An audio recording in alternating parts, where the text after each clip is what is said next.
coach knows who you are, right? Everybody that I coach knows who you are. They know that Yeah. you are the reason for that I am here where I am currently at. You're Because too without kind. Ronnie, there would be no Mabel real estate, no Mabel coach, no nothing. You're too So, kind. Thank so you, Ronnie, everybody. for your time today. I really, Oh, really well, appreciate that. Thank you, Ronnie. I always hear you on Early Birds and Pivot. So thank you for coming for us. Oh, it's a pivot shifter. Now I'm liking it even more. But and I'm gonna scold you, Kimmy, in a minute. In a hot minute, I'm gonna scold you. You better Um, you might know what I'm leading up towards. I think I might know. Yeah. But we'll leave it alone for now. I'll wait for the Hey, introduction. Ronnie. Thanks for being here. Thank you, hmm Travis, for having me. Ooh, Miss Cynthia Gill, how are you? That's my invitee. So a Yes, special yes, I love special. Miss Cynthia Gill is here. And Miss Kay Reddick, how are you? Hello, everybody. I'm a Oh, pipster too. I am so excited to hear from you. You were on the Diana Kokoska call earlier, and I was on a Diana Kokoska, and when I saw your name, I was like, "Look at Miss Kay Reddick." Yeah. I wanted to say hi, but I walked in late, so I didn't want to bother. And plus, Diana was dropping some Jim. knowledge. Oof. Yeah, she was dropping major knowledge. All right, it is 1:02, and I want to make sure that we take care of everybody that was here on time. I will let people in. A few rules of the room. The more engaged you are, the better. So if you're at somewhere where you can have your camera turned on, that is awesome because that way we will get energy from you. And I know Mr. Ronnie will get energy from you guys. If you cannot turn on your camera, that's okay. You don't have to turn on your camera. Please keep yourself muted. If you are in a place where you're going to have a lot of loud noises behind you. If you are in a place where you're not going to, you can unmute yourself. That's okay. The more questions that you have, the better engagement there will. If you have any questions, virtual hands up. Um, and or you can place your questions into the chat. I will be following the chat so that way Ronnie can concentrate on dropping his knowledge to everybody. Okay. But without further ado, I would like to introduce Mr. Ronnie DiCarlo, who is a very special person to me. He is the reason that I am here and doing what it is that I do. Without him, there would be no me, and everybody that I coach knows that. He is my mentor. He tells it in a story as in, I took Ignite like 9 times and something like that. Now you're giving it away. And he was Go denied ahead, an girl. instructor. He tells a story constantly, but I am going to leave it now to Ronnie. He has uploaded a link to a document in the chat, so feel free to grab it from there. And yeah, you have control, Mr. Ronnie. Thank you so much for being here. You know how much I love you and how much I appreciate you spending time with us so that way we get all of that wonderful knowledge that I was able to get from you. Thank you, Mabel. I thought we were having Liliana too, but no. No, I Liliana said, is in appointments. okay, very So, good. but So no well, wait. worries. With that stated, I am going to hit the record button so that way we can start recording. So you should have a permission section that just popped up on your screen to allow recording, and away you go, Mr. Ronnie. Did it turn on? Thank you very much. Okay, so anyway, welcome, guys. Thank you very much. My name is Ronnie DiCarlo. I am an agent at the Dr. Phillips office, KW Classic Realty. I've been there for going on 14 years now. And some of you know me. Some of you I see from Pivot Shift. Some of you I see from the office, which is great. I've taught this class too many times that I can count. And what we know is that it works. That's all I'm going to say.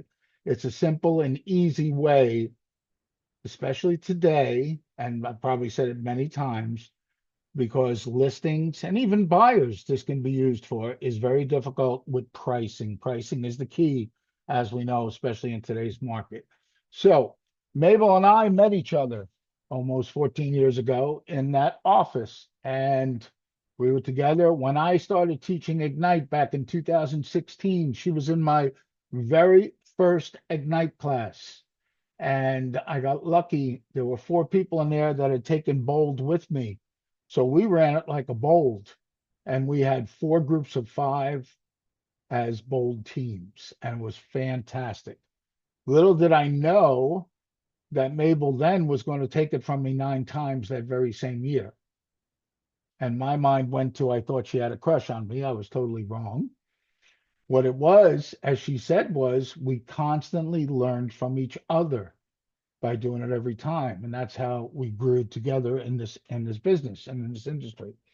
So today we're going to teach you.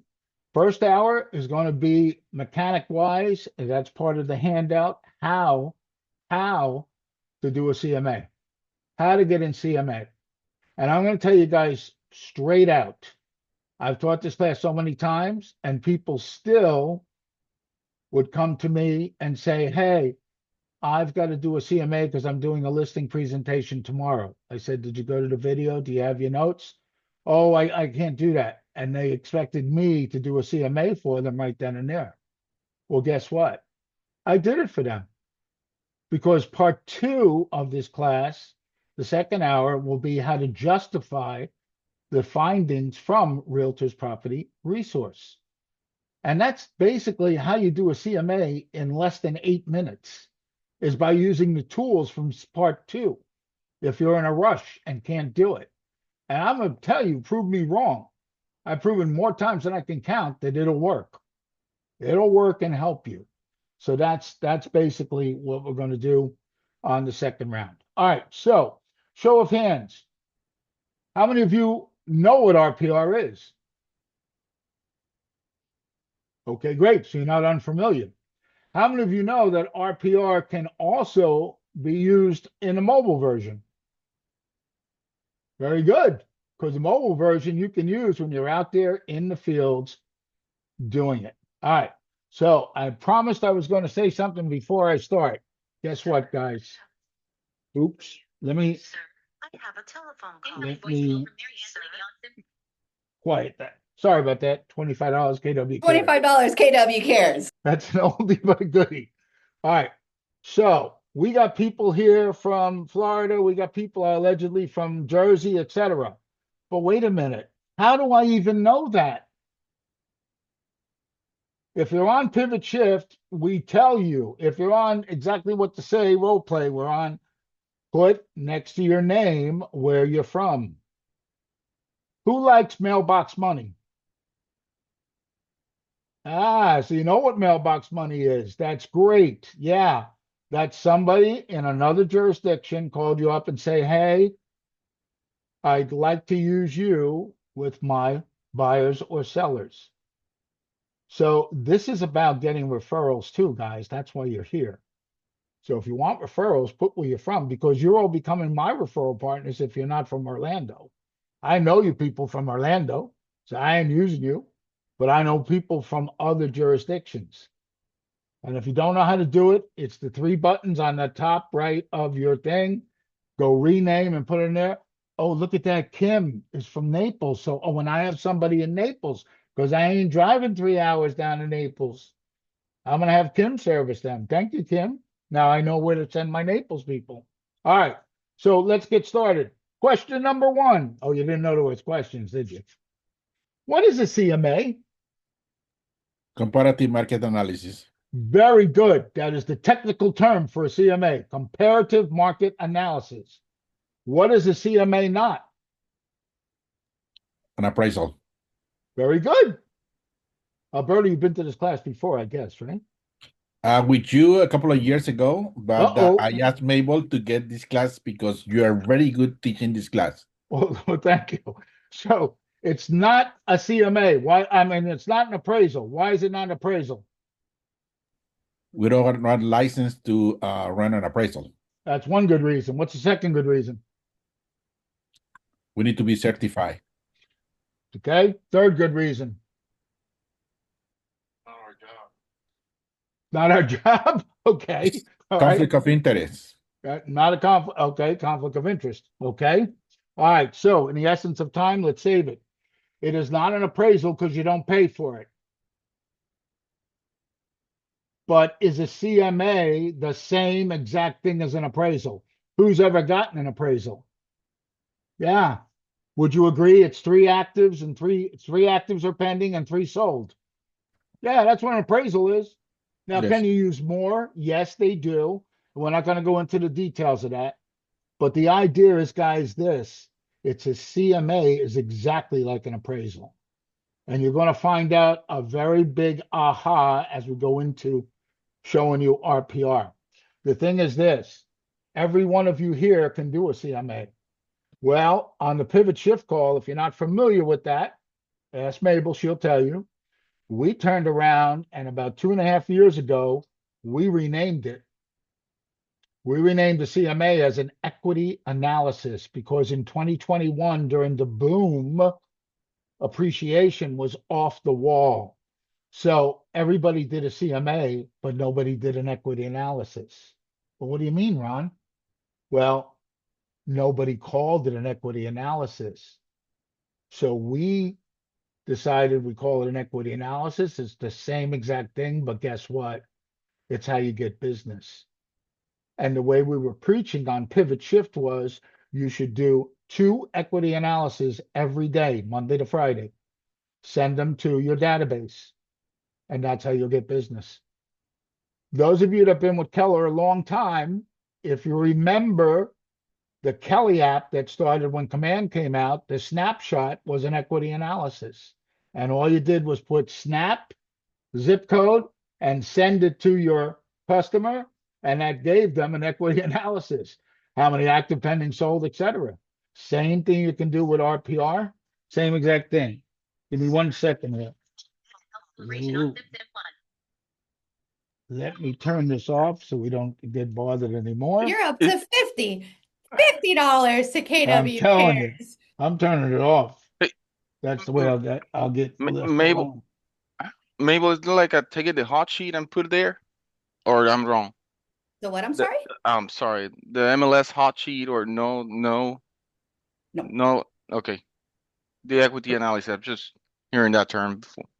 It's Nope. a I'm new. CMA. We just Okay. changed it from CMA to an equity analysis because Equity you're analysis. analyzing, right, what the property most likely would sell.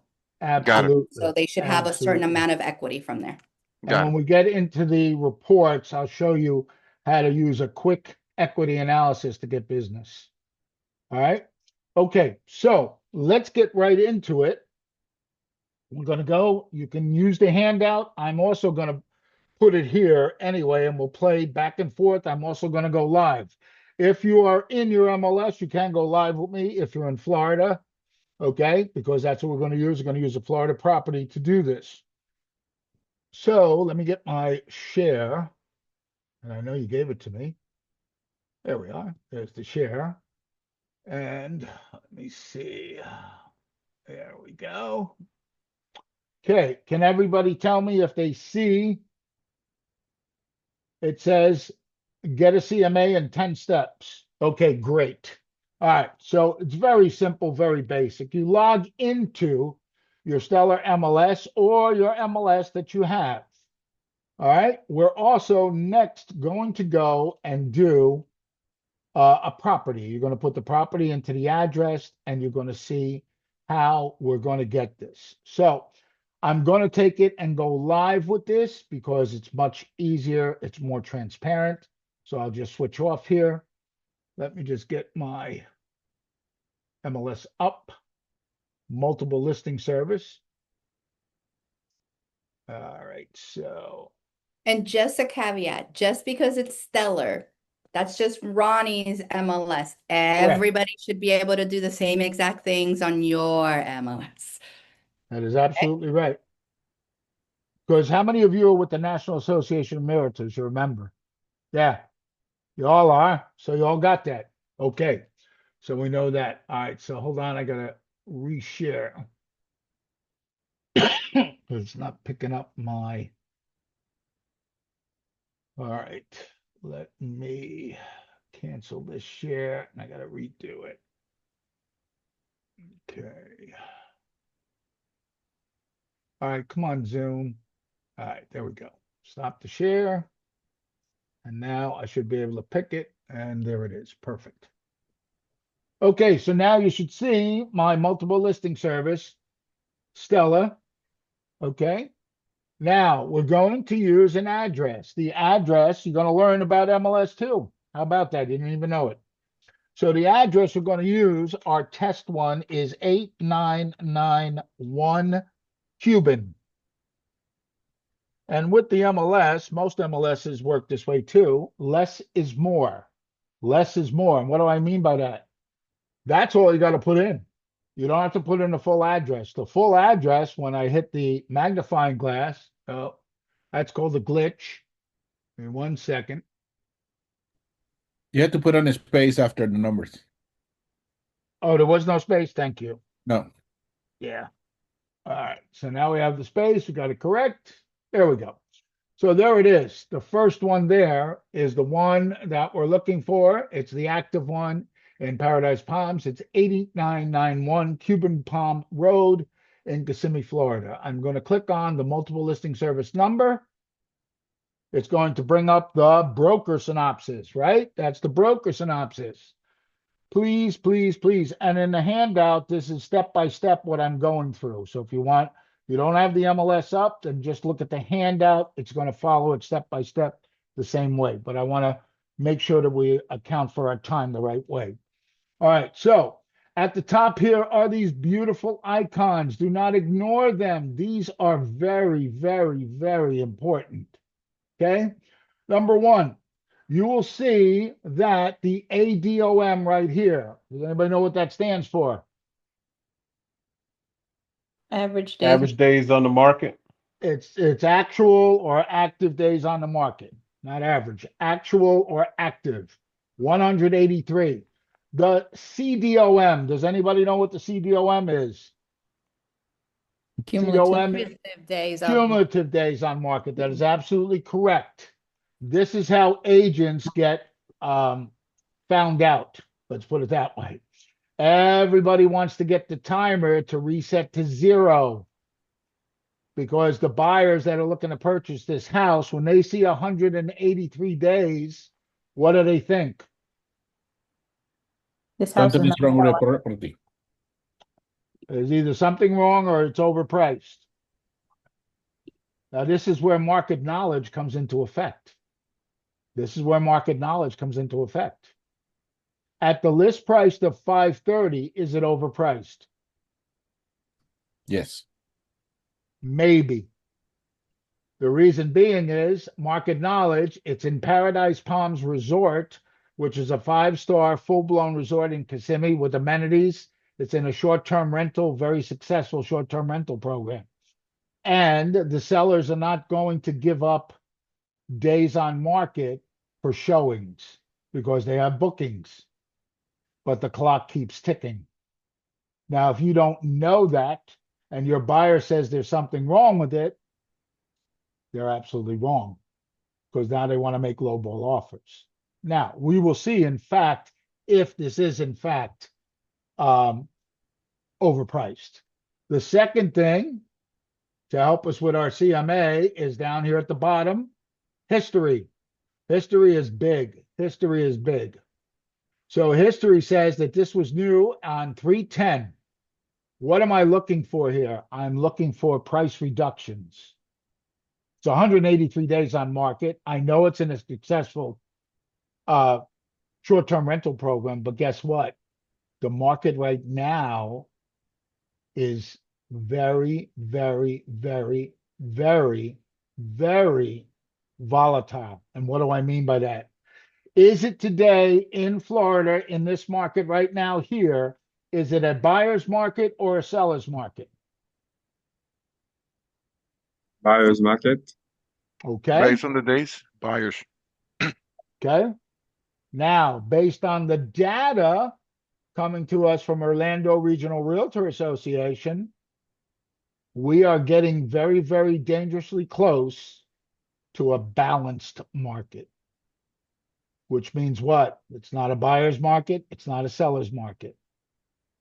The problem is, and we've discussed this on the Pivot Shift call, just Monday, the buyers have the impression that it's a buyer's market and they can ask for anything they want. That is not true. The sellers have still dug their heels in, and you may or may not get everything you want. That's what it means by a balanced market. That means someone's giving, someone may not be giving, but it's up to you to show the data to make them understand where they're at.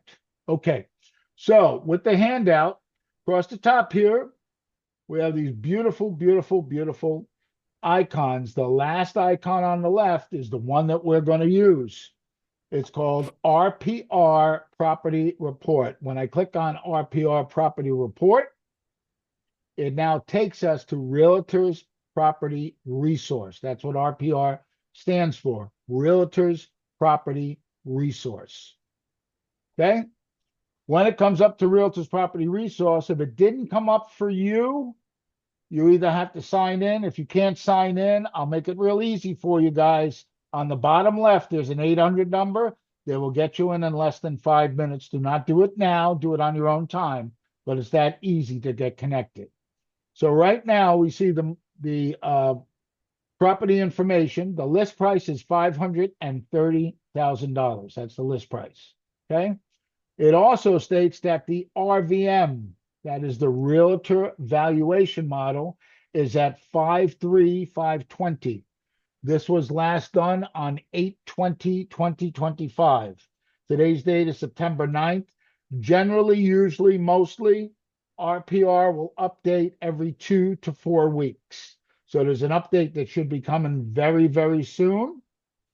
The RVM, as I open it, the eye there to show you, the RVM is an estimated value which are generated by an automated valuation model that uses on-market and off-market multiple listing service listing data plus publicly recorded sold data to provide an estimated property value.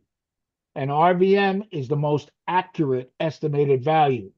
This is why I still say to today, RPR is the truest and most accurate, because your multiple listing service is still not as accurate. Because the multiple listing service, Stella, only has what? Active, pending, and sold. So because it only has active, pending, and sold, you're at a disadvantage. The disadvantage meaning RPR goes out and goes to the tax records and finds the what? The off-market properties that were sold. How many of you do FSBOs? How many of you, to get credit for it, waste the do the 3 hours that it takes to log your FSBO, your for sale by owner, into the MLS to get credit for it? Most agents do not. Most agents do not. So that's data that's missing. Yeah, you have to do to load it into the MLS to get credit. You have to actually do it just like a listing and log in all 10 tabs to get it done right, the right way. So that's where the disadvantage, where RPR doesn't worry about that. They're just going to pull from the tax records and any other sources they can find. That's why it's more accurate. And that's what we want. The other thing, the RVM confidence score here, the confidence score here, the RVM or AVM confidence score describes the expected accuracy of a property RVM or AVM estimated value. 5-star rating is the highest confidence rating. 0 is the lowest. The confidence score is based on the outcomes of multiple automated valuation models. A high score indicates that the models yield similar estimated values for the property. A low score indicates that the models yielded a wide range of estimated values for property. What does that mean? Well, let me put it into simple, because everybody freaks out with this. I will tell you, 5-star, you can take it to the bank. That's what it's going to sell for, 503, 520, or appraised for, let's say, within reason. 4-star is pretty damn good. 3-star, you got to start doing your homework. 2-star, 1-star means they couldn't find enough. And if this says AVM instead of RVM, they couldn't find the data. Vacant land usually brings this up. Why? If this is the last vacant lot in a subdivision, it's very hard to do the comparables. So that's why it'll probably give it an AVM. In that case, what do? Find your land baron, someone that specializes in land, and let them tell you what it should sell for. Now, the confidence score, this is why you don't even worry about it. I'm going to click learn about confidence. When I go to learn about confidence, you're going to see right down here, the AVM, the rating details. And if it doesn't pop up, let me know. The rating, when it comes with the rating, it will tell you that 5 stars, the sales price is likely to be within 10% of the RVM 90% of the time. Take it to the bank. The 4 stars, 15%. It'll be likely to be within 15% 90% of the time. 3 stars, 20% 90% of the time. 2 stars, 25, 90% of the time. And 1 star, 30%, 90% of the time. So even at 1 star, you're still in the running. Yes, I would prefer 5 or 4, but that's why you don't worry about it. That confidence score says 5 or 4, take it to the bank. I'll prove it in the second hour with how to justify this. Okay? So if we go back to here, the RVM, here's where it is. And if you want to know how RPR came up with this, you just hit the view details. It'll show you their work, what comparables they use to get this done. All right, so to move on, very simply, how do you do a CMA here? Well, look at this. Right here where it says CMA, let's create a CMA. It's that simple. So I click on create a CMA. It's next going to take it to a wizard that's going to tell us something. So now under the property summary, you're going to see it says select analysis type. They've actually renamed this probably about a week or 2 ago. So it says CMA, formerly comparative analysis, build an estimate based on comps. That's the default. That's what we will use 99.9% of the time. The advanced CMA, formerly sales comparison analysis, is a more detailed analysis. Okay? Before we go and say, should I use that? I'm going to tell you, this is where I learned the biggest aha. The biggest aha, let me see if I can bring it up to show you my biggest aha. Let's see, where is that? There it is. Okay, so I bring that there. Now I'm going to add an additional share. Let's see, is it going to bring that up? Yep. Okay. I hit share. Okay. Okay. So it used to say this, comparative analysis, build an estimate on comps, which is what it is now, sales compare analysis, and more detailed analysis. But guess what? 14 years ago, when I started using RPR, this is what it used to say. It used to say a workflow for appraisers. What? Appraisers use RPR? Shut the front door. That's when I found out, guess what? Appraisers are realtors too. They're licensed. So if they're using this, why aren't we using it? How many of you know that when an appraiser comes to the property, 90% of the appraisal is already done because they probably went on RPR and pulled it, everything, and this to refine it, they have to come out and justify the rest of the stuff. Okay? So that's what it is. And now if we fast forward to today, and they just updated it, like I said, let me get back to that. Where are we? It's this one. Okay, now it says advanced, and when I clicked on advanced, now it says advanced CMA. The workflow is similar to an appraisal and yields a valuation workbook. Anyone may use it. If you are an appraiser, please enter your appraiser license number so we can include it in a report. Oh my God. And we get this included in our dues for free. And yet, as we found out, half of NAR's membership, over 750,000 realtors, do not use RPR. That is that's scary. And guess what? It's an opportunity for you and me because now we got a leg up on them. Okay. So to do the CMA, it says confirm facts. Very simply, hit confirm facts. It brings up a wizard, shows you the public record data, shows you the listing data, tells you 5 bedrooms, 5 total baths, etc. If this is wrong, you go in here and make your changes. It's just so the report is correct because you want to know that you're correct with your report. Okay. If everything is good, all you do is scroll to the bottom, confirm facts and close. When you confirm the facts and close, then it comes down to what? Very simply, go find the comps. When you go to find the comps, I'm going to make your life so super simple, you're not going to believe it. Okay? So before we move on, the first thing you're going to do is either memorize or write down the subject property.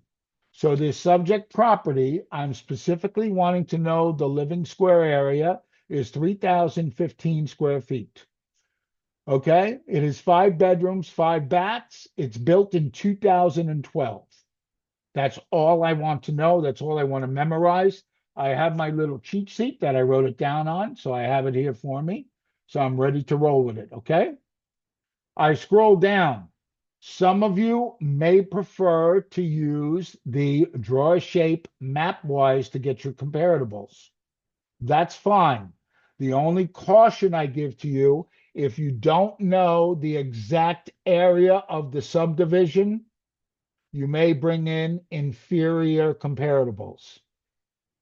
Okay?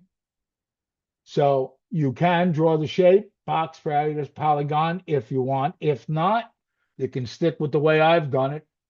You leave the default here.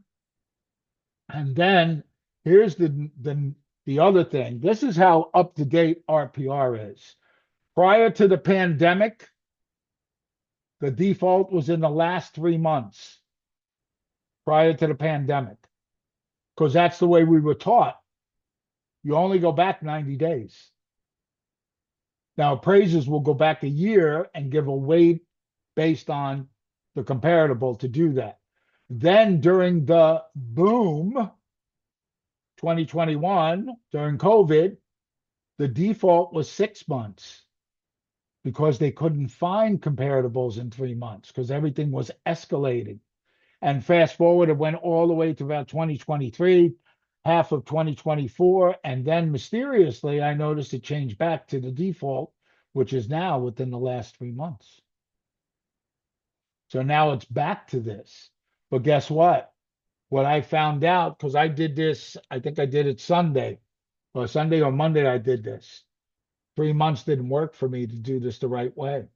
I had to go to 6 months because there wasn't enough data to give me accuracy that I wanted to get this done. So I did the default of 6 months. I used to tweak it. To the living square footage, and then I've left it alone because I'll show you my little cheat on how to get that done the right way. And then very simply, we go to search. When we go to search, magically, it pulls the properties that we need. And this time it tells me there are 13 properties found to use as comps. So who wants the easy way to do it? The very easy way to do it This is computer way. Go up to where it says square footage, not dollar per square footage, the square footage itself. Click on it once, and now it gives you a high to low. Okay. So do we want 3291 square feet? No. Our subject property is 3,015 square feet. So all I'm going to do is just scroll to the first 3,015 square feet. Look at that. 3,015 square feet, 5-bedroom, 5-bath, built in 2012. Guess what? That's the exact model as ours. That is the exact model as ours. And what I like to do is then look at the distance from the subject property. It's less than 0.8 of a mile. It's also what? 8961 Cuban Palm Road. It's on the same street as our subject property. Yes, I know it's been 97 days, so it's been 7 days more than we would like. But guess what? It's a great comparable to use. And this blue star says it was used in RPR's RVM. So I want to start building my list, and I say add to my comp list. On the right side, it's going to start building a list of a range. This one is just the one, so it's 475 to 475, and shows me one of my comparables. The next one that I'm going to use, then as I go down, I look at the next one, 3015. This was 7.2, but it's almost a half a mile away. For me, that's too far, per se. The next one that I did use to save us some time would be 2936 Buccaneer Road. So let me see if I can find it. And now we may not be able to find this because it may have not come through on this, but let me see. I think it should be here. Where'd it go? Where'd it go? And if it doesn't show up, then guess what? You can add a known property. That's right up here at the top. So before I get out of it, let me go to the next one that I had, because I can see if that one is there. And that one is 2957. Where did my comps go? I just did this yesterday and it should have done it. I might have to modify and see if I can get. Okay. So I know I put it back to 3, put it back to 6.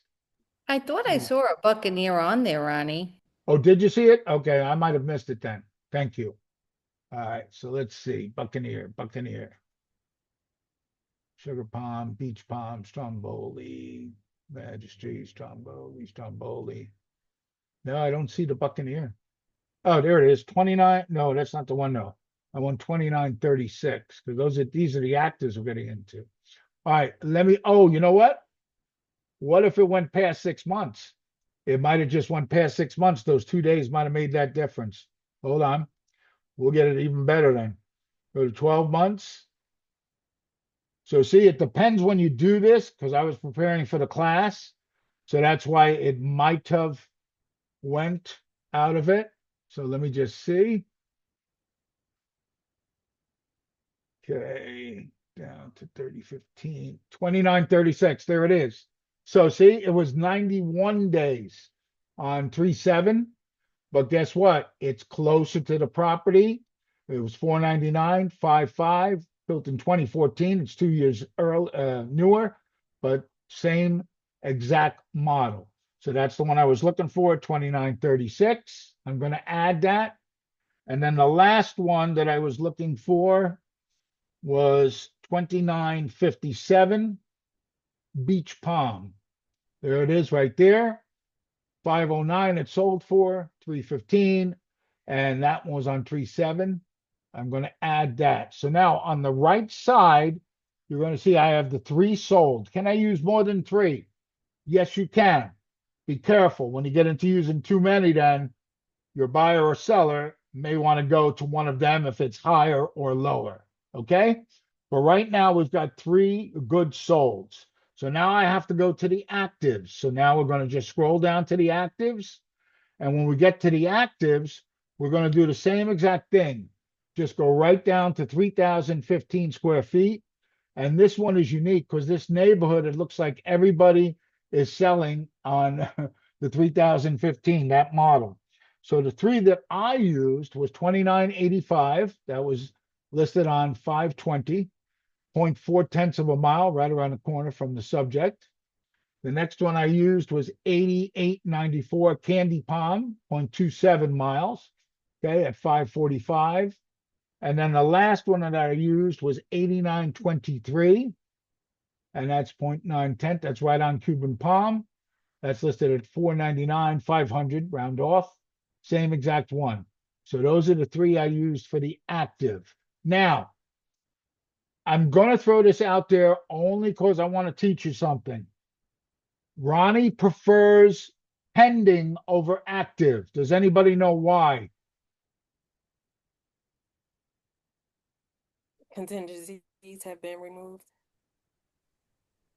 It's Plays the a- closest price. It's The the closest. target future. Yeah. it tells you what's currently happening. Yep. Okay. What's the leverage, though? That's what I'm getting at. What's the leverage? And so I'm not going to use this pending because it's the square footage is totally wrong. But I want to pull this one here. The one here at 8923 Cuban. If that said pending, what could I do?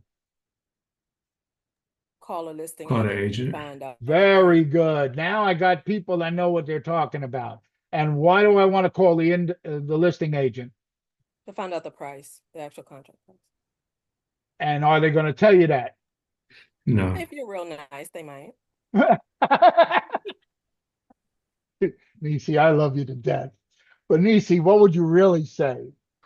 Let's role play it. So ring, ring. Hey, Hello? Nisi, this is Ronnie with Keller Williams. I see your property at 8923 is pending. I have a seller that's looking to list, and I'm trying to price it right. Let me ask you, did you get full price? And you're going to tell me? Come on, Nisi. See, the way you asked it, Ronnie. Yeah, we did. We did. Oh, very good. Let me ask you, did you get at or above listing price? Yeah, so yeah, we've known each other a while. I'll go ahead and tell you, just a bit over, a bit Now, over. most times you won't get somebody as nice as that, but all you're asking, because they're not going to tell you the exact price because they think you got a buyer fishing to see what the price is for that property if it falls out. But the idea is if you hear that they got above multiple offers is what you're hearing, ding, ding, ding. So if you price it right, you could get multiple offers, let them fight for it. That's why I like actives better than, that's why I like pendings better than actives, because you have the leverage to call the listing agent to get more information. Thank you, Nisi. So now that we have that and we like what we have, our 3 and 3, now very simply, we're just going to use the wizard and let the wizard do its magic. And what's the magic that the wizard's going to do? Update valuation and close. So as soon as we update valuation and close, RPR magically takes everything we just threw at it and now tells you that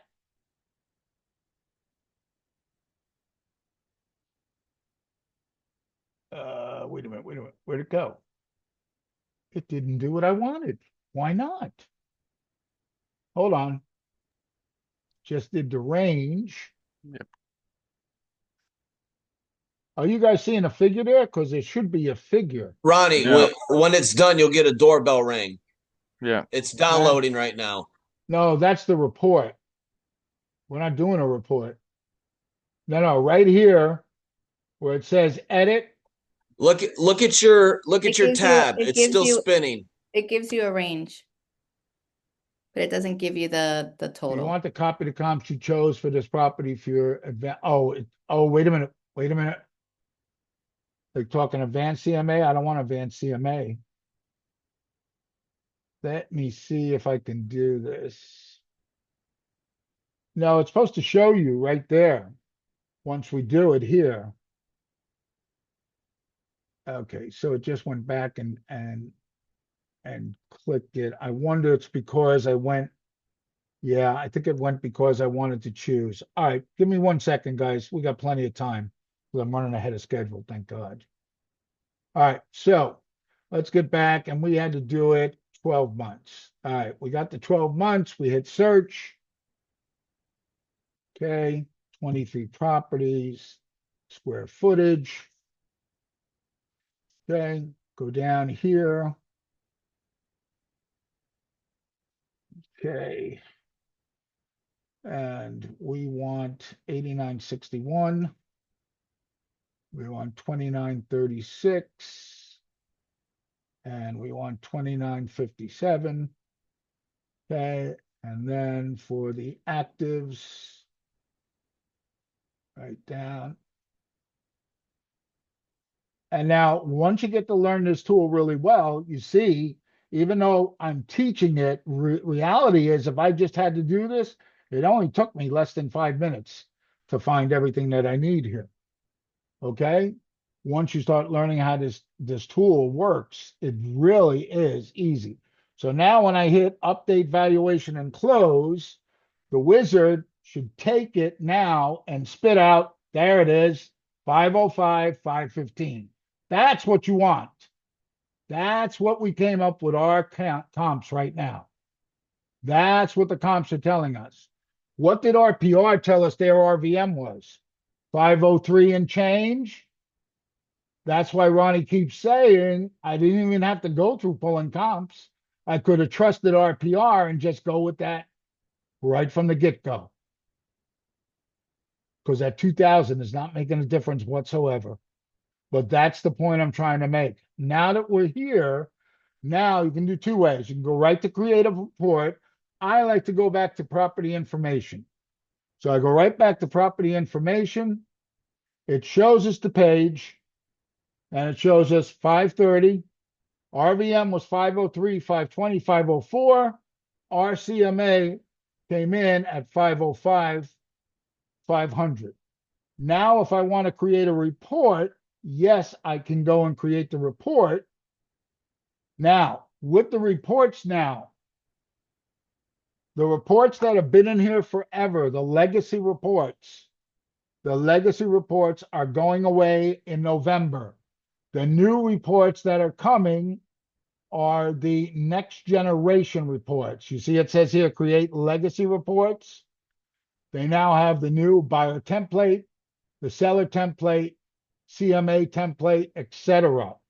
What I'm going to show you guys is the difference and why I like not the CMA template. I don't use that one. So let me take it back to where we were, and then I'll show you exactly.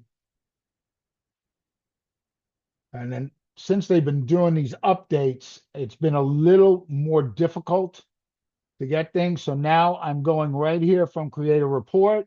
And now it tells you report templates. Okay.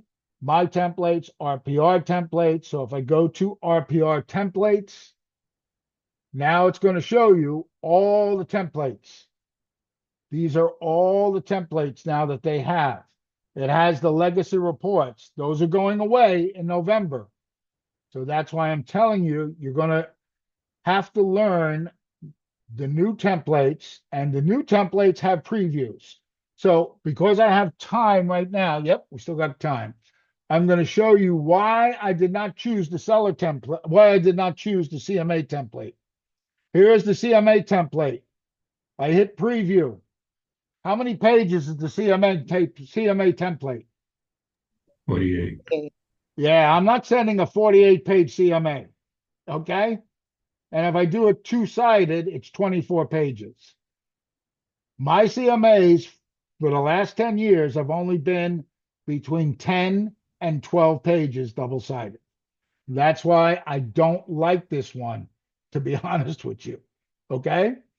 If you use it, the beauty of the new next gen templates, everything is customizable. Everything is customizable. So what I did was I found out, guess what? If I use the seller template, what's included in the seller template?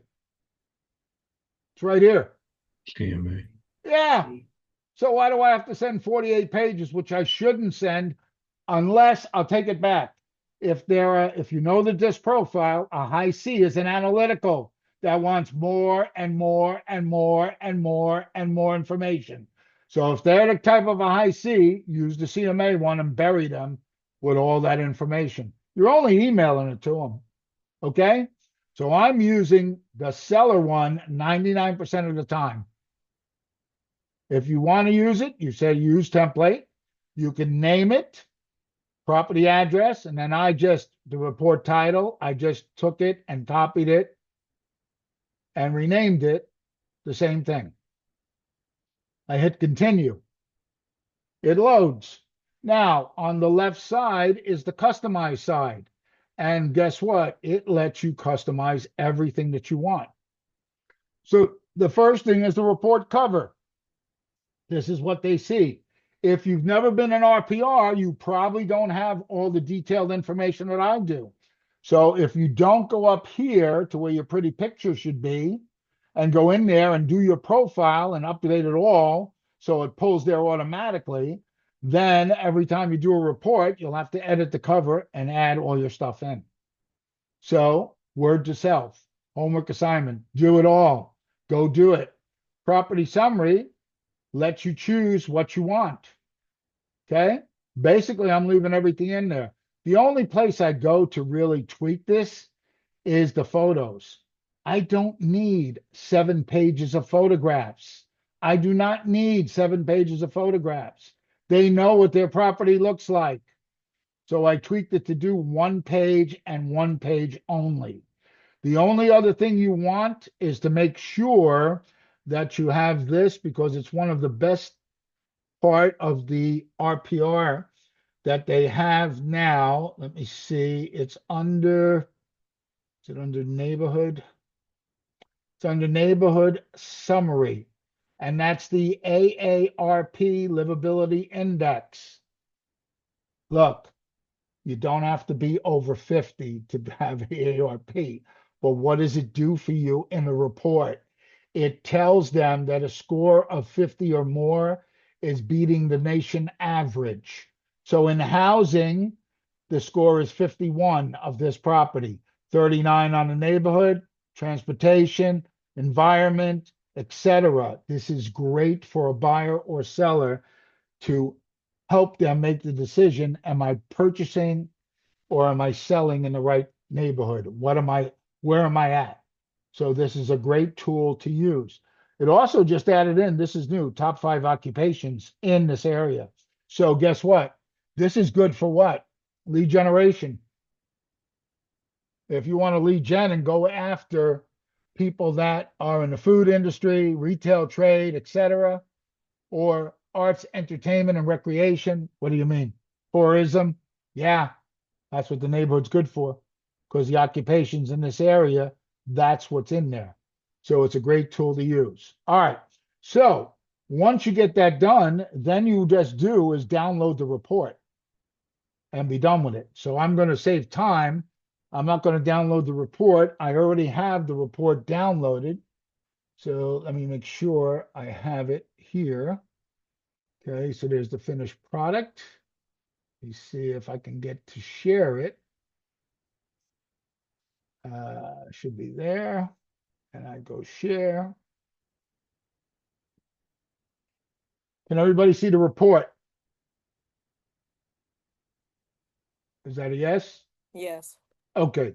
8971, there it is. It's got my information on there. It's got my logo. Page 2 shows the subject property, shows the list price, the RVM, and the CMA value. If you don't want to show the RVM, you can modify it in the back page. Now, who remembers I was talking about the equity analysis? and to do two equity analysis. When you go into a subject property and you click on it and you see the RVM right there, you don't do a CMA, you print a report, I don't care which order it is, and then you only print page 1 and the back is page 2. And back of page 2, all you want is to show the RVM. How many of you door knock? Yeah, that's a way to get business in spite of yourself. And this is what you hand out to them. Hey, were you curious what the value of your home is? Right there, the RVM is the estimate of it, what it's estimated at. That's the only thing that's going to show is that 503. What you want them to do is say, well, I think my house is worth more. That's when you say, and I quote, well, do you have 15 minutes that I could come inside and let's go over and let's see exactly what your home is worth? Guess what, boys and girls? You are now on a listing presentation, and you better have a blank listing agreement with you, because once you prove to them what it's worth, you should be taking it as a listing. As I've said to Ignite students, in spite of yourself, you'll get business. That's what door knocking is designed to do. And that's why you should do this. That's what we mean by print out, 2, send it to your database every single day. Let them respond and say, hey, I think my house is worth more than that. Great. When are you available that I can come and show you? That's what we're talking about. So I see a hand up. Narit, you have a question before I move on? Yes. Hey, Ronnie. Thank Hey, you. how are you? I'm good. Okay, so when we talk about in the mornings, when they say, oh, when you're door knocking or you're lead genning or like, hey, I'm doing, free equity analysis this month, you interested? I've always wondered what is it that they print because, obviously it's not a listing appointment. You don't want to waste so much time and then we don't even know what their motivation is. So this is what people do. This is it. Or Yeah. maybe possibly. Actually, let me do it right now. Let me do it right now. See, you guys be lucky that Narit's there, that she asked the question because she asked the right question. So Yay. let me see if I find it in my magic bag of tricks. Oh, there it is. Quick RPR equity analysis. And this is a step by step how to do it. So let me see if I can bring it up. Let me make sure that's it. Okay, that's it. There's it. There it is. Okay, this is actually the better one that I want. So give me 1 second. Let me do it the right way. Let's see. I'm going to stop the share. Then I go here. Let's go here. Quick RPR equity analysis final. Open. Everybody download it from the chat, and then I'm going to bring it up and we go through it. It's only going to take 2 seconds to bring to actually, so now you get exactly what I'm talking about, because you're absolutely right, Narit. If you don't know, what you should be sending or what you should be carrying with you. So this is it right here. Let me get a full page. So what it is guys, no matter what, and this is the thing, guys. If the home is not in the MLS, you still can find it by going to NARRPR.com, the National Association of Realtors, realtorspropertyresource.com. There's over 165 million homes. If you're not born and raised in your hometown, go look at your hometown and search the address you grew up in. You can comp it from here, where you're located. So you go to NARRPR.com, you type in the address, real simple. Okay? You go to create a report. I don't care. Take any report. It doesn't matter to me. I'm not going to get hung up over it. When you create the report, choose any report. You only have to print or save page 1 and 2 for an equity analysis, which page 61 of the shift book says it's a MOFR. MOFR stands for make offer for immediate response. That's what you're trying to get. Here's what it looks like. This is one of the old reports. Page 1, right? Got my pretty picture, nicey nice, all my information. Page 2, the subject property that I want, the current estimated value. That's all you want them to see. That's it. And that's when they're going to say to you, well, I think it's worth $750. Great. They'll come in and sit for 15 minutes.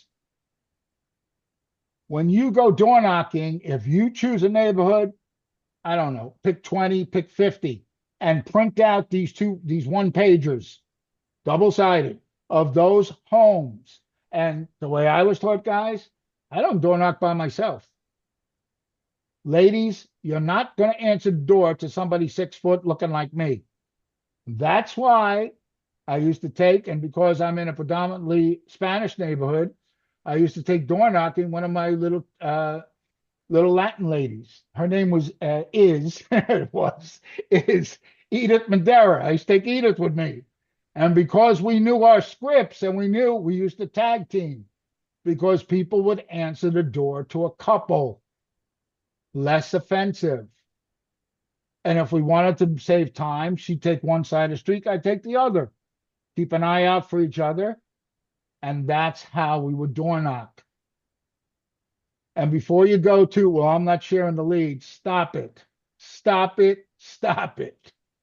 Because you'd be surprised. You'll get more out of it by doing it this way, I promise you. Okay? So that's how you do a quick CMA, a quick equity analysis, door to door. Okay? Thank you, Nari, for asking the question. All right, let's get back to task at hand. Task at hand was, we were at the report, right? I had the final report. That's the quick, where's that other one? Cuban, there it is. Share. So there's the report, correct? And the report shows them what? The property information. It shows them in detail. Yeah, I'm going fast, but it's okay. I'll put a copy of this in the chat too. Tells them about what's going on. I did 1 page of photos. Market trends. Y'all knew that RPR does market trends, right? Yeah, market trends are in there. Okay? It's saying it's a buyer's market right now. Okay? Because they're taking the whole neighborhood. Just the neighborhood. In this neighborhood alone, they're saying it's a buyer's market. Okay? We're taking the whole Orlando market is balanced. Remember, it is hyperlocal though. Hyperlocal, that's what hyperlocal means. All right, August 2, 2025, medium estimated value shows you that. Okay, how many listings are there? And the next thing, this wound up being 20 pages, so double-sided, it's 10 pages. That's a perfect CMA. Total sales and the active listings, exactly what you have. The AARP, living, the index, summary of what my work was, what I did. Okay? Don't get scared with the distressed properties. Does everybody know that a distressed property is when somebody gets filed to list pens? Those of us that have been in the business a long time knows that a list pens can last what? 4 years. They can go in and out of it. So don't say, oh my God, it's a short sale. It's ready to roll. No, it's not. No, it's not. Okay?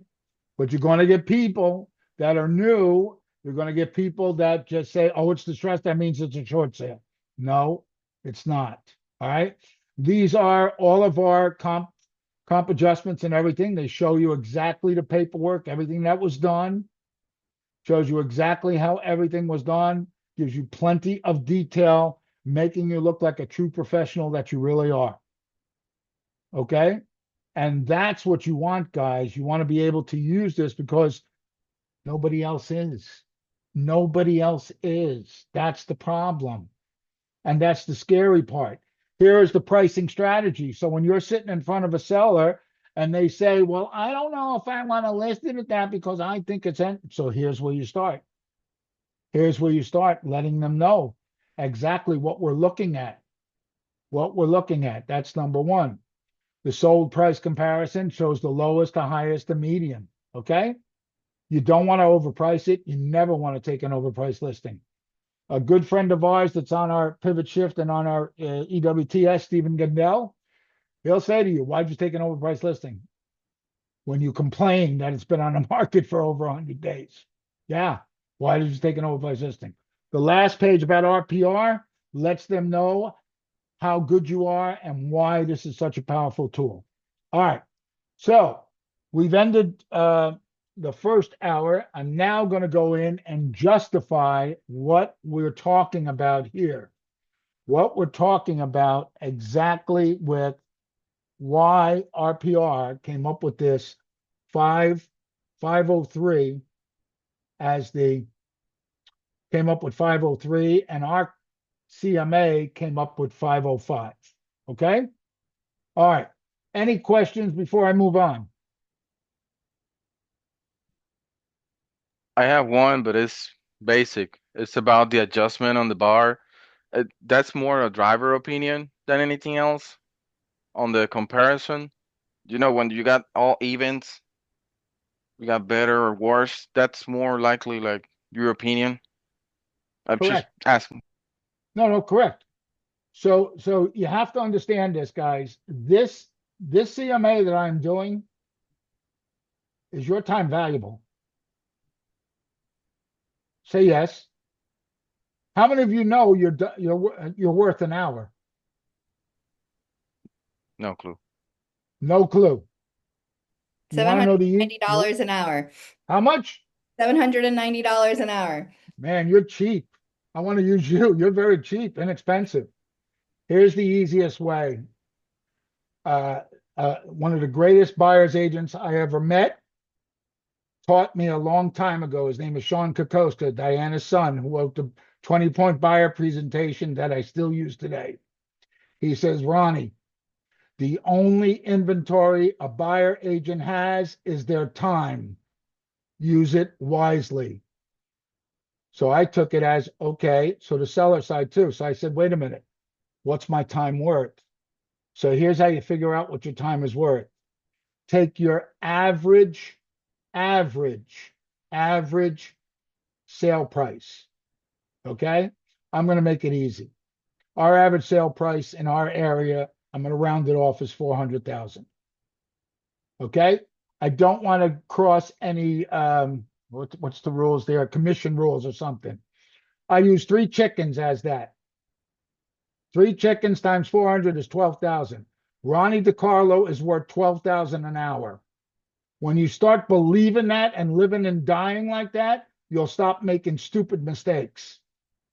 If I show them one home, do a perfect consultation, and get them to sign within an hour of the list with the listing, I've earned 12,000. If it takes me 2 hours, I earn 6,000. If I'm working with a buyer, if I do a full-blown buyer consultation, and thank God for the BBA being legal now nationwide, because that helps you guys. How many of you tell your buyers, until you sign this BBA, you haven't hired me. I can't represent you. OMG. Me. Yeah, there you go. And a girl, Vicky DeLuca. We talked about that this morning. She slays it. So when you say that, now, guess what? You're not showing them 50 properties. And as I proved it, you do that the right way. You take them to the first property and they say, I want to put an offer. That's 12,000 an hour that you just made. You show them 2 properties, it's 6,000. You show them 3 properties, it's 4,000, et cetera, et cetera. When you start learning that, making those mistakes, you're working for McDonald's money, you're better off going to McDonald's because at least you can get a promotion. Okay? So be true to yourself, guys. This is your life. This is your business. Okay. So enough of the rent and rave. Let's go and justify RPR. So how many of you immediately, when you show them the RPR, because you did that, it happened to me. That's how I created the second part. Did they turn around and say to you, well, Zillow said that it's worth this? Yeah. And that's how I figured out, I got to beat them at their own game. But guess what? How many of you now know you better stop bashing Zillow? The reason you better stop slashing Zillow is the code of ethics says we can't talk bad about another realtor. How many of you know that Zillow is licensed in all 50 states? Yeah, they're licensed in all 50 states. And because I have some of my naysayers, let's make it real easy for you. There is an article that I would show, but I'll make it even easier. Let's see, where is it? Give me 1 second, and I'll get us to that. Okay, so we go there. Come on, Zoom, work with me. Oh, Zoom's being uncooperative. I apologize. Okay. Okay, you see my MLS? So in my MLS, it's real easy. All you do is go to search, and you go to search agent, and then you go over here and you search office name, and you type in the ZILLOW. And then you hit results. Well, it already showed you the results. There's 21 Zillow offices in Stellar MLS. They are a licensed brokerage. Stop talking bad about them. Why do I say this? The Zestimate may be right. Because guess what? They paid now for the IDX feed that you and I use. They're a NAR member. They have the same data we're using. They may be using RPR to come up with this estimate for all I know. Use it to your advantage as your leverage. When they say to Zillow, say, well, that's one opinion. May I share with you?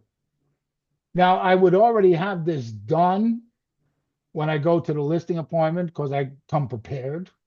I don't do this on the fly. But here's what you would do then. On page 13 of my handout, you have, I think it's 17 ways to justify.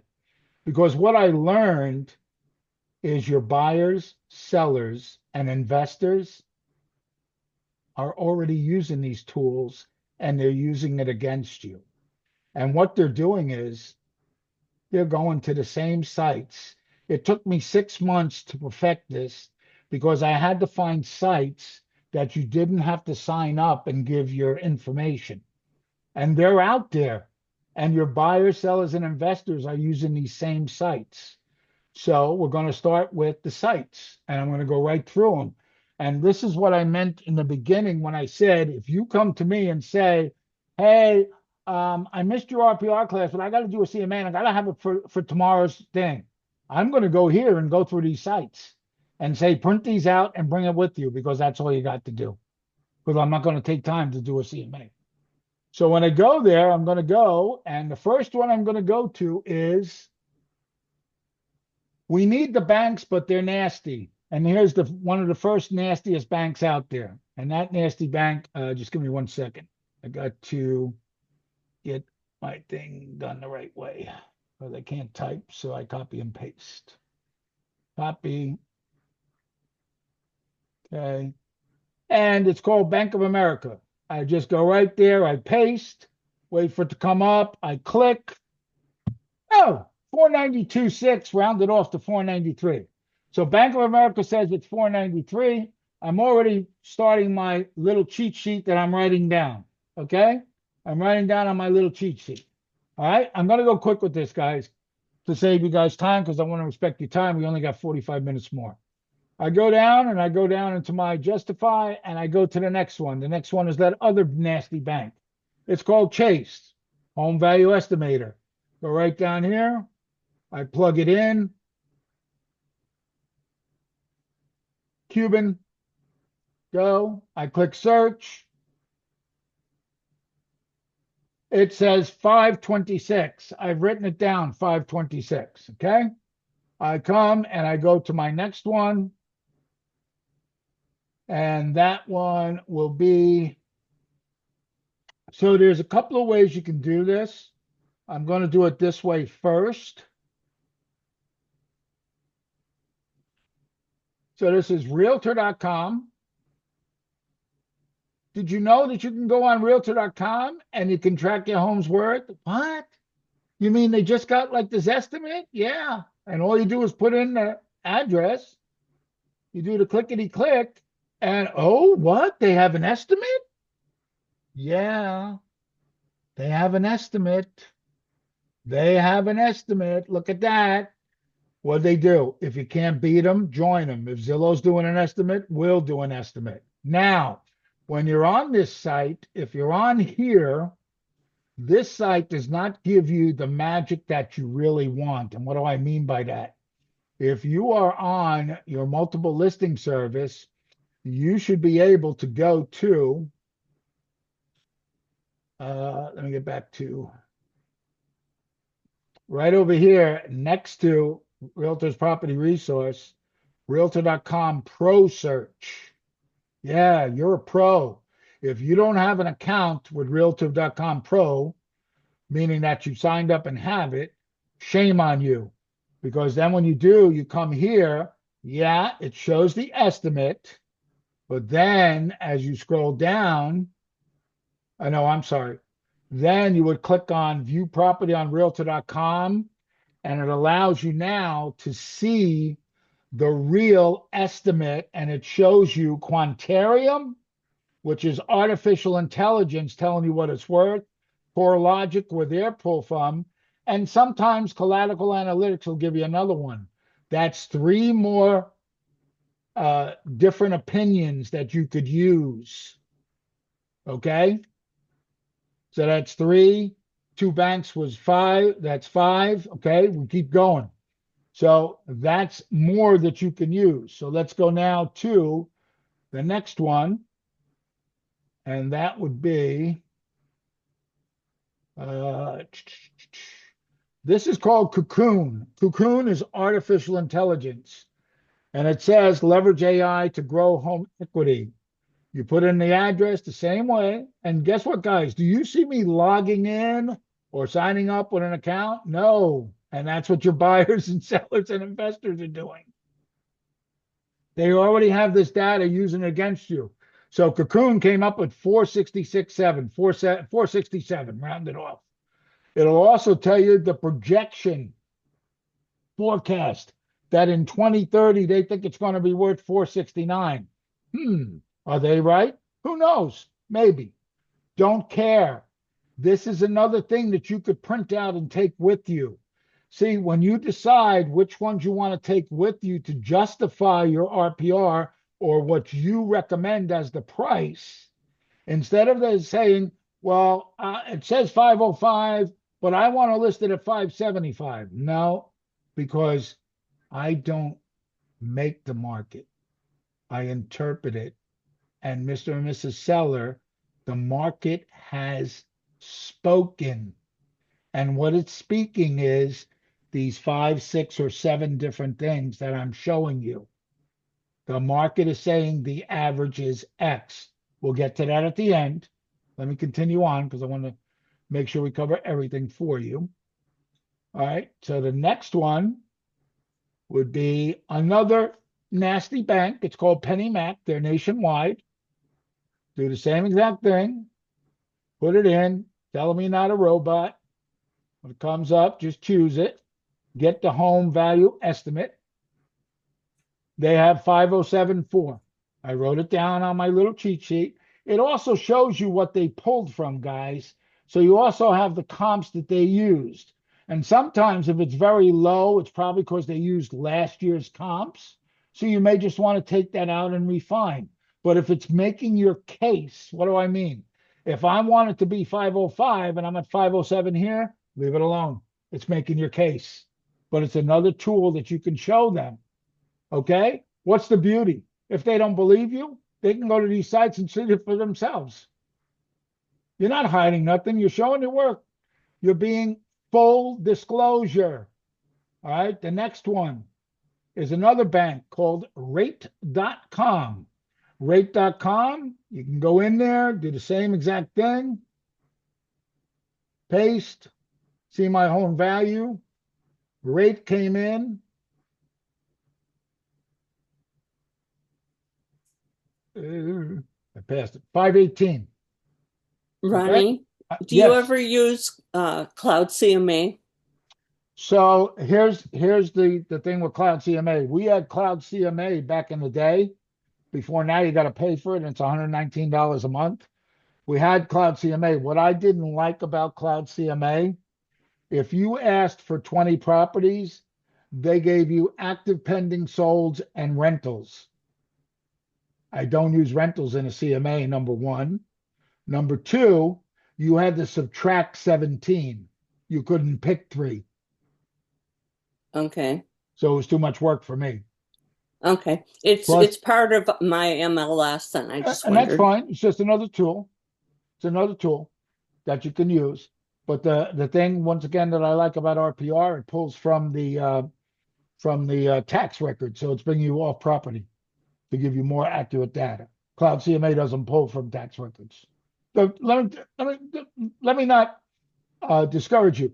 The reports are nice. Don't get me wrong. The reports are nice. And I used to use the tool, What's My Home Worth, that you used to link to your email, and then there you would actually get the customer would get a mini CMA. All they sent them automated was active, pending, sold, but you used to capture their information. So now you could follow up and call, and that's how you get extra leads. So it's not That's a bad good marketing. tool. Good marketing and lead gen. Exactly. It's not a bad tool. Okay. It's still good. I'm just not paying $119 a month for it. The same with we used to have Remind. If you got Remind, use the valuation key. I can't show it no more because ours is $120 a month for Remind, which is ridiculous. Remind is included in my MLS as well. Man, when you bring up the property, Patty, go on the right side, go to valuation. It'll show you Redfin, First American, Zillow, the Zillow rental estimate. I mean, that's another one to print out. My old class would be like that to show that, but I'm not paying for mine, not $120 a month. What do you use on your website or a landing page on what's my home worth? Since you don't use Cloud CMA. Well, Keller Williams already has it built in. Okay. Yeah, we get it from Scott Leroy puts it in there. What's my home worth? Okay. Yeah, so that's built into our KW website. I think it probably might be different offices do different things. So well, it depends. Yeah, exactly. Yeah, I would check with them first, obviously. But great question, Patty. All right, so let's move on to the next one. Let's see. That was rate, right? Let's see. There's rate. Next one is Axos. That's another nationwide bank.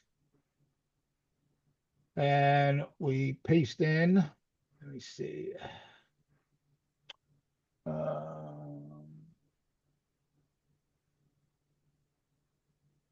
There it is. Once we put it there. The idea is to bring that concern to the customer. Hey, you have this concern. Take a look at these other options. Correct. That's exactly right. Well, because they've already got it in their head what the house is worth. You know that, right? Yeah, you handle the objection in an objective way. And this is getting into a listing presentation. How many of you do a pre-listing packet? How many of you ask the 21 questions that you should be asking prior to decide if you even take the listing? Yeah, that's the problem. If you don't do that, you don't already know where their mind is at. Because when you do that, one of the questions is, what is your home worth? What do you want to list your home for? They will tell you, you're the expert, you tell me. Because I study the market, what's the home you can't go below? Now you know what their break-even point is, and that helps you when you're doing what? When you're doing your next sheet, that's required by, well, it's required by my office. So you're doing your next sheet and you know to do price reductions. That helps you to do price reductions because if they're making a penny more than what their break-even point is, you get the price reduction. And I build in the price reduction at the listing appointment on page 4 of the listing contract in additional terms. So that's why you do all this like this. And then the other thing is if you're doing magic words with Phil Jones, because you did those 21 questions prior to the listing agreement, when you get there and you say, okay, this is what we recommend we listed about, and they say, well, we think it's that. And then you go, because you said that you can't go below this, now you tie it back, use the Phil Jones, because you said, because you said, because you said. And once you keep saying that enough, then they realize that they now have to listen to you. That's where agents fall short. They make the mistake. Don't let the seller drive. You got to drive and guide them so they know. All right, so Axis has it at 505. There's a theme here. Look at this. I can't believe what the market is speaking to me about this home. All right, so next one would be Movoto. Those of us that have been a long time in the business, we used to use Movoto to get leads and pay them 30% because that's what it was. You paid them 30% on their leads. The good thing was Movoto kept you accountable. They called you within 10 minutes and said, did you call them? They called you in 30 minutes. Did you follow up? If you didn't follow up, they canned you and didn't give you any more leads. So Movoto is saying it's worth 503, 504. Okay, next one. Let's see. Access Movoto. This one is my favorite. For those of you that didn't know how the for sale by owner determined what their house was worth, this is how they did it. They went to forsalebyowner.com and they put in their address. And it told them what it was worth. That's how they came up with this. 505, there's a running theme here. I'm telling you. So let's see if I have any more. I think I have a couple more and then we're done. What's the next one here? So this is the one that everybody claims, or all the articles I keep seeing say that this is the most reputable one. The Redfin. Okay, whatever. I still have the jury out on Redfin. I just think it's another tool.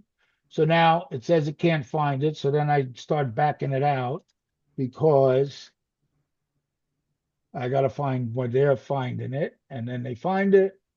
I go next. And they say it's worth 510. Well, are they that much off from our 505? No, they are not.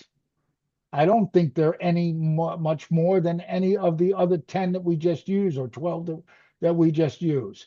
What I did find out, because I haven't done this class in about a month and a half, is the last one that, oh no, second to last one.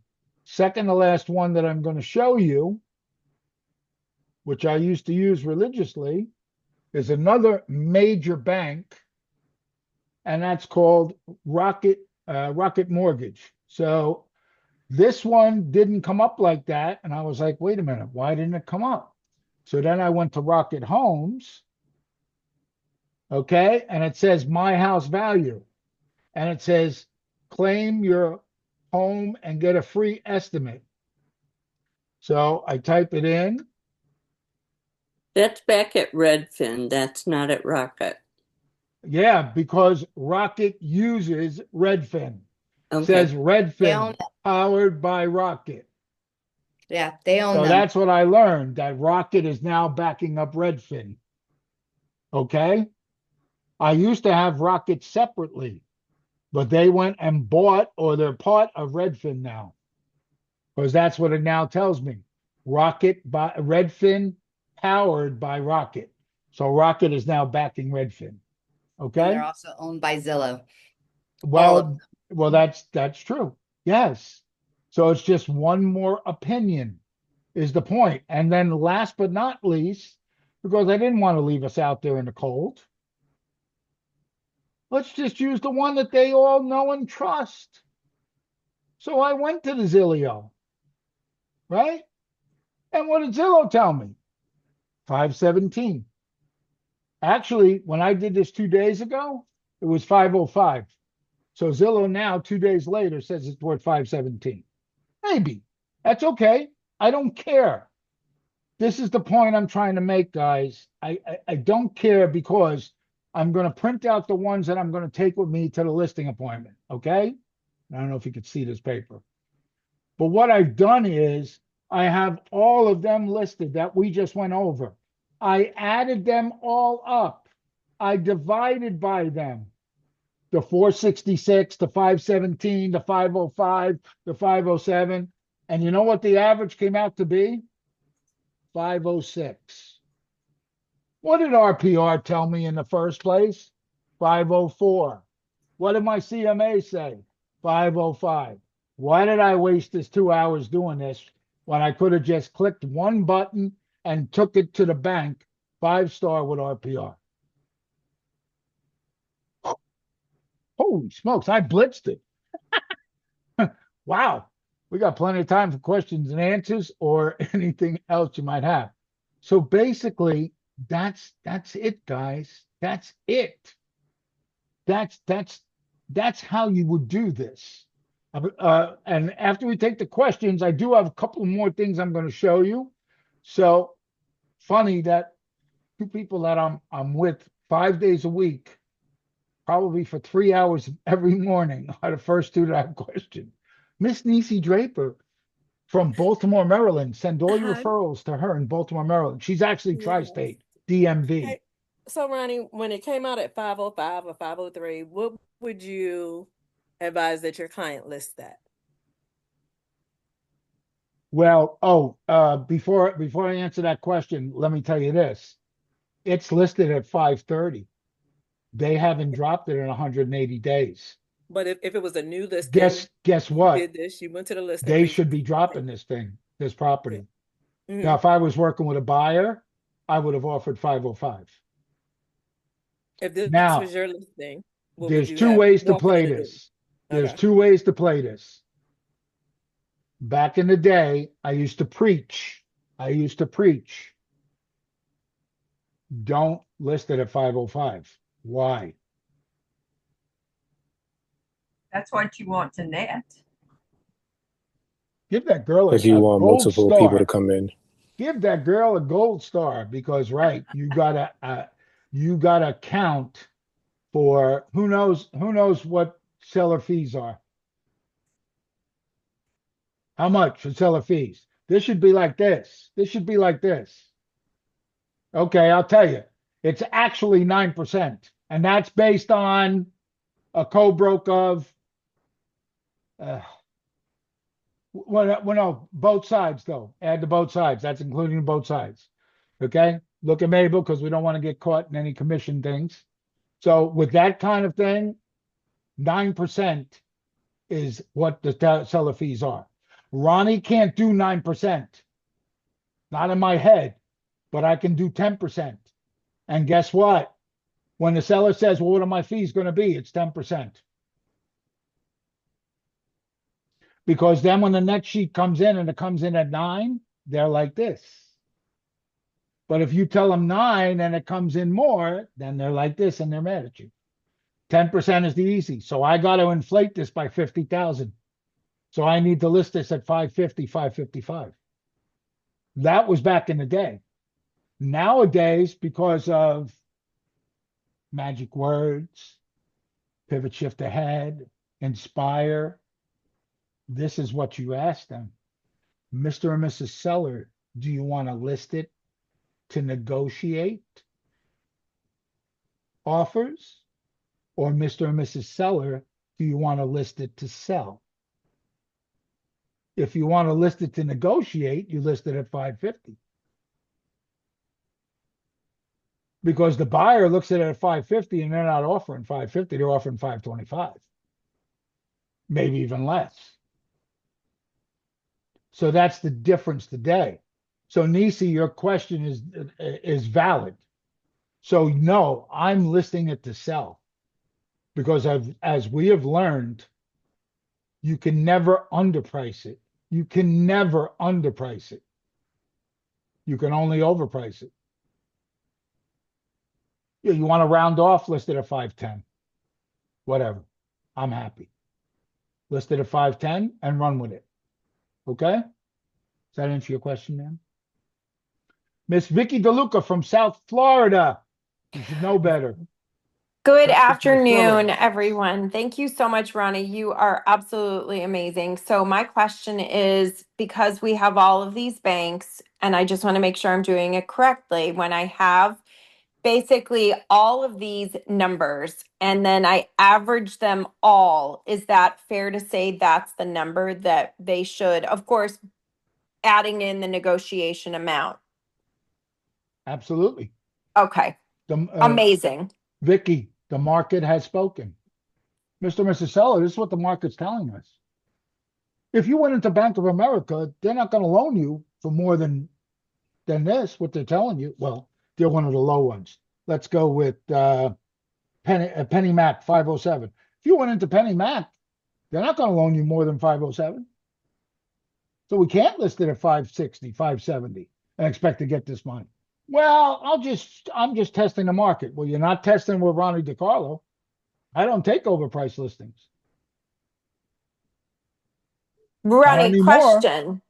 One additional question. So there's a property that I had recently that is, it's off the grid. It's in an unincorporated area, and it was very difficult because nothing had sold recently.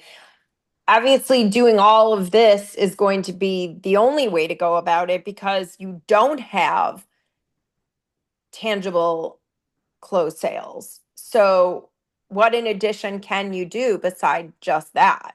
Can somebody help this young lady out, please? I will do an appraisal. Bing, ding, ding, ding. That's what I was going to do. Yeah. That and use that. Like there's a tool that I have. It's my strategy. So basically there you are. Okay. Thank you guys so much. Can I interject for just really quickly? Because I remember a story that you told us one time, and I don't know if you remember this one. So sometimes we want to stay very close, right, to where we want to start small. If you can't find, we got to expand, right? We got to expand the area. Ronnie had a listing several years ago where this new construction, there was nothing close by. But the appraiser went in and did the entire zip code. Yeah. Oh, it was like all in like BFE Winter Garden. That was my very first sale as a realtor. Friend of mine, she was buying a house. It was Winter Garden. Winter Garden. Now, Winter Garden, for those of you who don't know, comes all the way down to Kissimmee and goes all the way up to 50. Those of you that know local. And she was down by Kissimmee. Okay. And then this was a custom made builder, 8-foot double mahogany doors, 4,000 square feet. The garage was 1,800 square feet, saltwater pool, acre and a half. Everything next to it was 200,000, cookie cutter. And the freaking thing appraised with some equity in it. And I had to ask the appraiser, and I said to him, how did you appraise it? He said, I appraised it by zip code. That's when I learned you want an appraiser like that thinks out the box. He took that property and put it all the way up by Winter Garden where the $500,000 homes were. So he can get it appraised at that time where I needed to. So yes, an appraisal is the other way to go. All right. Tanya, you have a question? Please. Hi, Ronnie. It's Tania. I'm sorry, Tania. I apologize. It's okay. It's okay. I'm on the calls with you every morning too, so I'm like your Biffle, but you don't know me. Oh no, now that because somebody else didn't say your name the right way, I got corrected. Now I remember. So I was going along with you doing a evaluation for a property I'm going to be listing.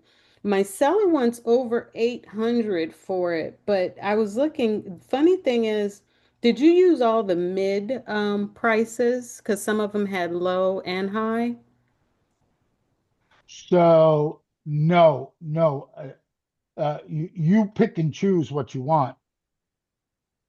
So it's up to you what you want to use. I try to keep it as close to the subject property and within their square footage, apples for apples. Yeah, Look, no. I'm sorry. What I meant was when you were doing the quick home evaluation through all the sites, Bank of America, Chase, oh no, Realtor.com. I take whatever they give me. Because I noticed Rate.com, they had a low, medium, and a high. And so did No. Axos. Whatever that first number that it showed is what I use. Okay. Yeah. Yeah, I don't worry Interesting. about that. For You sale can by tweak owner it. was really high. Yeah, well, for sale by owner was 505. Was right on the button. Same Yeah, with Zillow, which I was shocked. 2 days ago was 505. Now it's 517. So mine just happened to be like really high, right on for sale by owner, right on spot with what the owner is looking for at 874. But then Movoto gave me a 571, which I think is weird. that much, yeah, that's why I would do all of them Yeah. Okay. and definitely see. And here's the thing, you bring that work with you. Let them look and see, I print out those pages. Every Yeah. page that we brought up that had it, I print them out and take them with me. And when they say, well, the Zillow said, and the Zillow might be higher at the time, then I say, that's one opinion.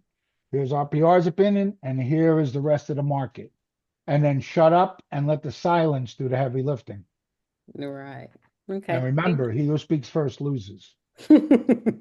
Okay. Freddie, how can I help you? Yes, sir. Thank you for your time. So there, I have two questions. First one is the recipe that you got is more close to the subject property, square footage, and what was the other one?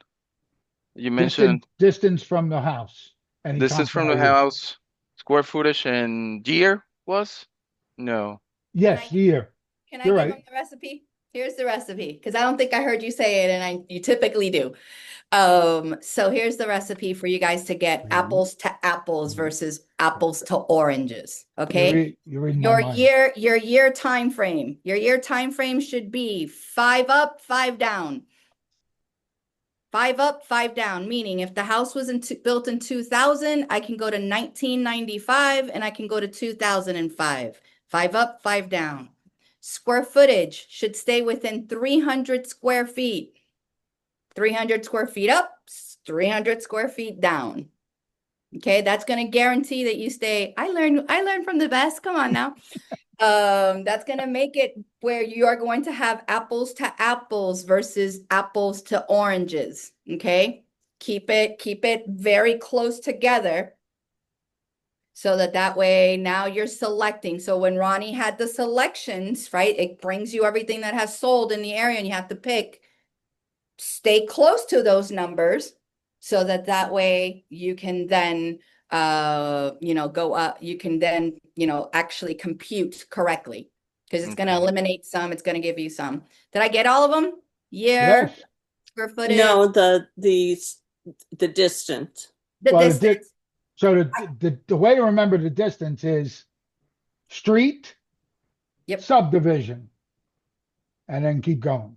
Yep. Okay. And then go out from there. And if you can't find anything, right, then you know that an appraiser most likely will also throw in zip code, because it's already been done. Yeah. Yeah. If it's a No, that's fine. The last one, it was the one to use an appraisal. Actually, I answered myself the question, but it's just, I'm learning all this stuff when I need to be called, but it's just in unique properties, definitely I need to go that route no matter what. I will say architecture or something specific. We need to go that route. Absolutely. Yeah. Okay, got it. Thank you. Yeah. If the house is that unique, what does Lee Corey say? Goldie gold faucets. When you open the faucets, gold comes out. Get an appraisal. Don't wreck your brain. It ain't worth it. Who pays for that appraisal? Me? The seller. Seller. The Try seller. and get the seller Mm-hmm. or split it with them. Whatever. You work together in this to get to the common goal. All right. Yep. Barclay, you have a question, please. Yeah, my question is, how would this work with condos? Same Because thing. Same exact thing. There's no difference. The only time, as I said it in the beginning, RPR may or may not be that accurate with vacant land. Because vacant land is an anomaly. And, you know, if you got that one lot left in that subdivision that sold 10 years ago, and now the last lot is going to be sold, I wouldn't even take it. I would call a land baron. I have a land baron in Orlando that I would call. Kevin, and I deal with him and let him do it. So Goes one in of to the me. one of the questions that was asked, if it came in at 505, right? That's the value at 505. What would you take the listing at, right? Well, I want you guys to look at to be thinking about the 505 is market value. It's what it is, right? That's what the market value is at the moment. And if you're looking at the wonderful, what everybody knows that I call the triangle, right, of truth, of pricing truth, right? That's what I call it, the triangle of truth. It tells you if you're at market value, you're only capturing 60% of the buyers. If you're at market value, you're only capturing 60% of the buyers. Okay. So if your job is you are a marketing specialist, your job is to market to everybody, right? You want to attract as much as possible. So in order for you to do that, you need to be under that number when it comes to the pricing, right? To the pricing triangle. Because if you're at 15%, no, sorry, 10% under market value, you're capturing 75% of the market. If you're at 15% under market value, you're capturing 90% of the market. And you want 90% of the market. And so when I like to say with those and immediately eliminate when you're at the listing appointment, right? You want to give them as little as possible to objections. So I say typically, so at the end of my presentation, we're going to have the opportunity, right, to strategically price your property on the market. And there are three market strategies that we can pricing strategies that we can do. Number one, right? We can price above market value, right? So that we have room to negotiate. And yes, I'm doing the quotes, right? Room to negotiate, because if nobody comes to the property, who are you negotiating with? So you immediately say, so that we have room to negotiate. Now, typically, this strategy is for unique properties or anything that might have a celebrity appeal to it. Did Tom Cruise stay here? Did he live or own this home prior to? No, it's a unicorn. You're absolutely right, right? So because your home, is the norm of the neighborhood, that strategy is not one that we will be using. Eliminate that off the table immediately. Go into the next strategy. Then we've got market value. We might get offers, right? We might not. I usually suggest that depending on the market and our competition. If you've got 22 other houses on the market that are your competition, are you going to get anything at market value? Nope. That one gets eliminated when you explain the market, right? And then you say, or my favorite strategy, which is we price under market value, which we call an event, right? Because we are causing some sort of event, meaning that we're going to get a lot of showings. We're going to cause some sort of auction event. Something is going to occur. That's how I immediately eliminate those. But again, I was taught from the best. So there you go. So our good friend Terry Story in South Florida, it's called The Fish Story. And it's pricing the home right in today's market, which is just what Mabel is talking about. There's the link to it. It's in my YouTube channel, which I'll give you the link to that in a second. I'll actually show it to you. And you'll see Terry, it's only a 10-minute video, so it's fast, and she tells you the same thing that Mabel just explained. And it's great. It's a great tool to use, even on a listing presentation, because it's a great way to get it. So let me see if I share. Some of you that know me should know about this website. It's still up and running. I created it when I first started teaching Ignite back in the day. Let me see. Get back to it. There it is. So let's see. Where's the share? Oh, come on, Zoom.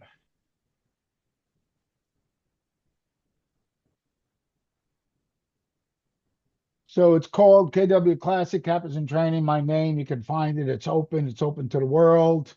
I did it for Ignite. It's got everything you could imagine. Okay, this class was renamed. I mean, Mabel did it. She named it the way, but we had renamed it to How to Use Equity Analysis to Add More Listings. So there's plenty of recordings about it. How to see the MLS listing in days on the market. That was from my market center. Was asked by my OP. There's some Gary Keller. Sean Kokoska's 20 buyer presentation, start to finish webinar. It's very good.